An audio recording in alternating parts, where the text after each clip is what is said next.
Thank you, everybody, for coming to the Aaron Torres Podcast YouTube page. If you could do me a quick favor, see that little subscribe button at the bottom of your screen? Go ahead, click that subscribe button.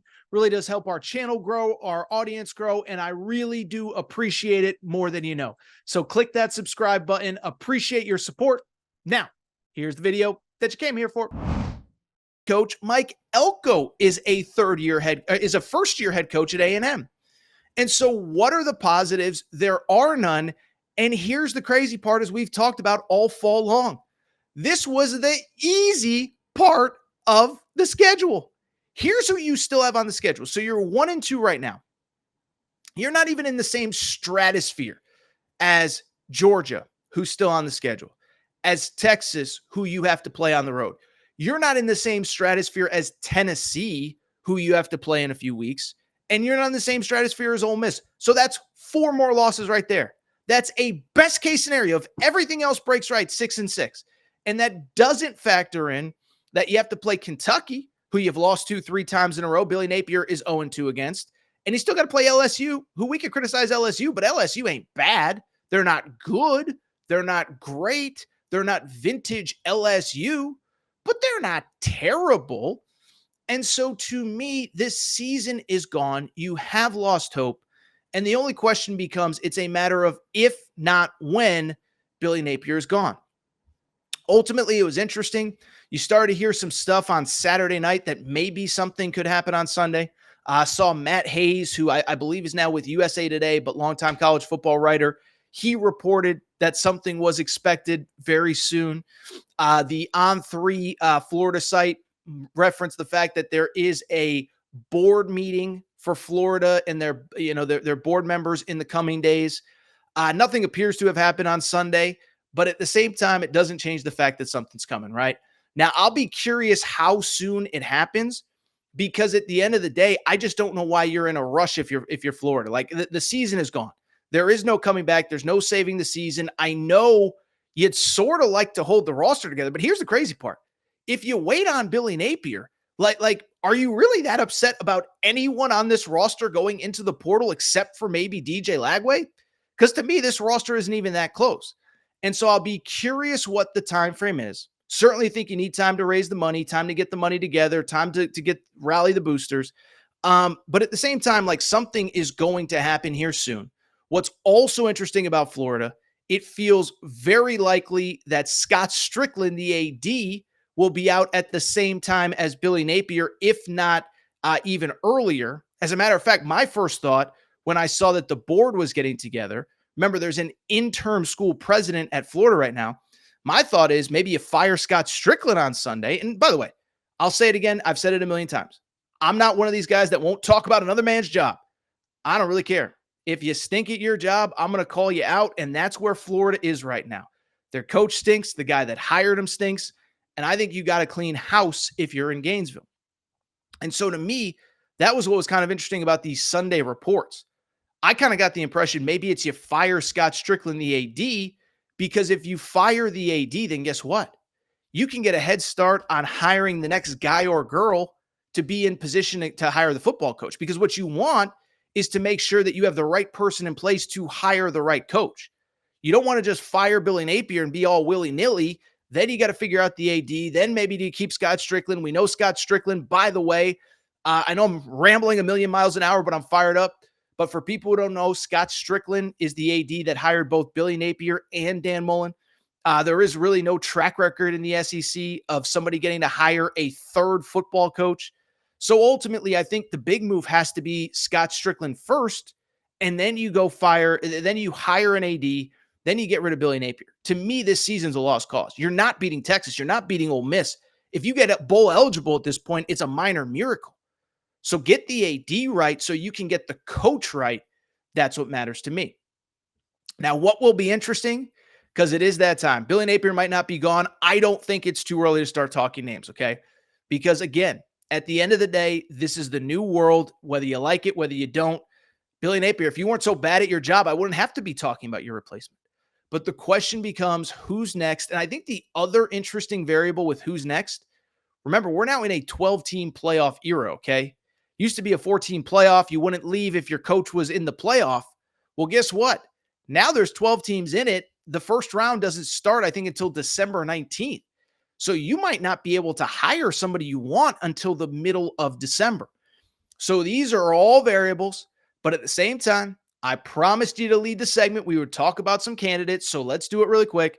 And listen, I think there's an obvious number one, no doubt about it. And I think it's Lane Kiffin. Listen, I'm hearing all this narrative right now about, Ole Miss is now as good of a job as Florida. No, it isn't.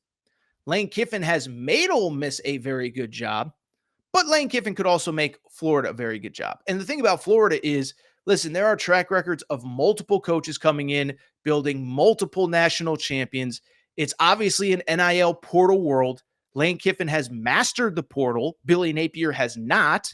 That's one of the reasons why Ole Miss is better. And you can't tell me Florida doesn't have money, because we all know about Jaden Rashada.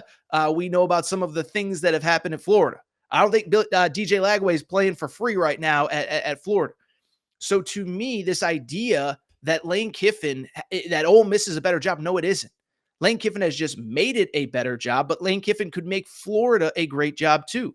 And so to me, he's got to be number one. I know in the past, some schools have been hesitant. There's stuff in his background. Listen, he's Lane freaking Kiffin, right? You know what you're going to get. There's, certainly some skeletons in his closet, like with everybody else. But at the end of the day, one, he's just older. He's more mature. By the way, he's winning at an insanely high level at a place in the SEC that isn't easy to win at. And so to me, eventually he's going to take one of these jobs. If you listen to enough people, they'll tell you he was, on the 1-yard line with Auburn a few years ago. And I think he's just waiting for one of these jobs to actually want him. I think he would have taken Alabama last year if Alabama had pursued him. They didn't. I think he would have taken LSU a few years ago if LSU pursued him. They didn't.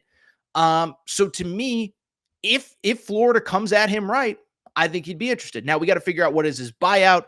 The contract, because it's done through the Ole Miss Schools Foundation, is private, so we don't really know. But if you go at him right, I think you can get him. Now, again, part of it is college football playoff, 12-team playoff. It's going to be a minute before he could potentially be available. Could be after Christmas, could be after New Year's, depending on how good Ole Miss is. So we will see what happens with Lane Kiffin, but he's the obvious number one. What's crazy is once you get past Lane Kiffin, there's not a ton of great and obvious candidates. And it's because, bluntly, listen, a lot of these schools, you're just cycling through coaches so quick. There aren't a ton of guys that are obviously available that are can't miss.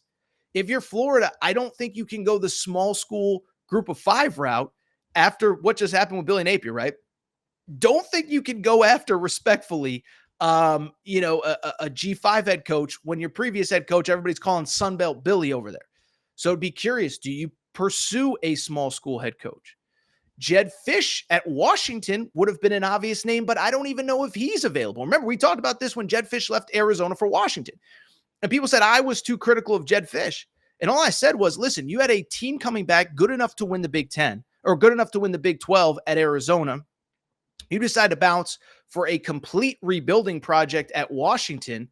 And part of why I said he's crazy to take the Washington job is because his alma mater, the University of Florida, is probably going to open up this year. And so he'd never say it, but I do wonder if Jed Fish is like, man, if I had just waited one more year, I could have gotten Florida. Now, if my math is correct, he's got a $12 million buyout. So I don't know that Jed Fish is really a candidate. $12 million for a guy who you would have to pay on top of Billy Napier's $26 million buyout. So you got to pay Billy Napier 26, you got to pay Jed Fish 12, you got to probably pay Jed Fish another 10 to be the head. It starts to add up really quick. Like these schools don't, even Texas A&M, they don't have infinite money, right? Even Texas A&M, all that buyout money for Jimbo, they had to get Mike Elko kind of on the cheap. So is Jed Fish really available? So that's an option. Potentially Lane Kiffin has to be the favorite. And really quickly, let's talk about the one that we can't do the conversation without having, which is, of course, the 2-time former national championship head coach who is currently not coaching anywhere, who was once he's a 3-time national championship head coach, 2-time national championship head coach at Florida. That's Urban Meyer. And listen, I'm not going to sit here and lie and say I know the politics of Florida as well as anybody. I don't. And I think there are some people that would not want that at all. But first of all, remember, there's no AD. So you got to figure that piece out first.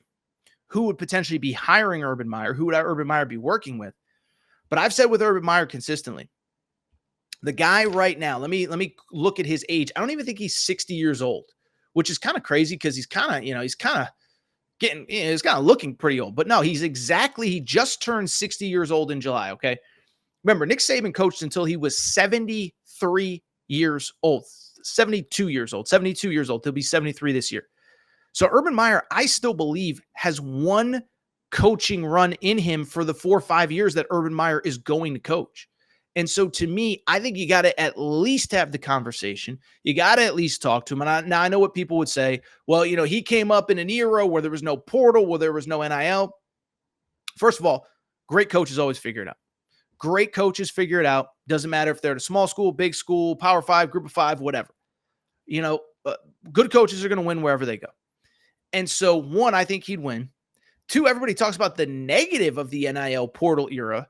First off, I think it's kind of evening itself out where it's not as wild, wild west as people once thought it was, or what, I think the way the collectives are operating, the way guys are getting paid makes them a little bit more tied to schools maybe than it has been in the past.